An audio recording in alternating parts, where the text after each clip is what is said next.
well, what's God doing? And I do believe God is at work in the world. He's at work in people primarily. And when he's at work in people, people are awakening to something. Most of them don't know what they're awakening to. And those who have discernment need to look with discerning eyes to look at the world scenarios and then look at it from God's perspective. And I think I would ask everybody to ask themselves the question, why does that make me angry? Why does that upset me? Why does that stir me? What stirs my emotions when I see this or this or this going on? And actually, is that a reflection of the heart of God, or is that just my soul's programming?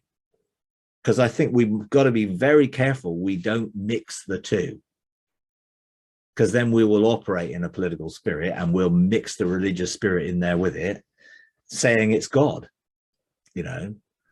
But I'm just saying to people, if something stirs you, find out from God what it is and make sure it's a godly stirring and emotion and not an ungodly one. Yeah. It is very interesting when you just look at people's responses and reactions to things and just ask the question of, well, why is that so important to you?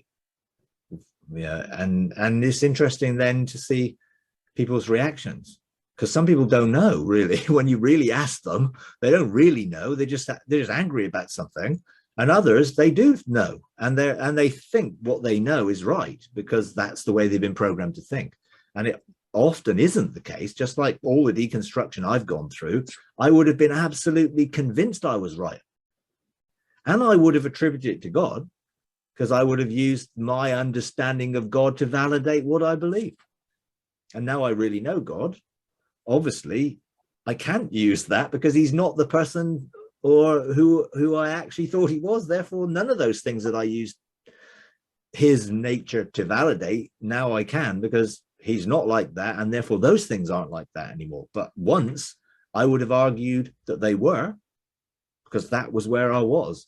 And I think we're all on a journey of deconstruction if we're willing. And I think, you know, I for years, I would say every day, I don't want free will today.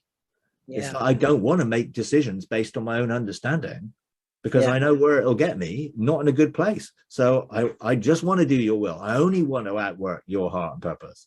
And I said it over and over and over and over and over. I don't say it now because I think he knows. But it's totally in my heart.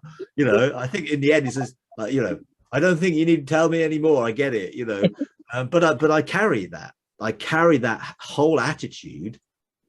You know, it's like, I know when I'm operating independently, it is not going to produce any real good fruit.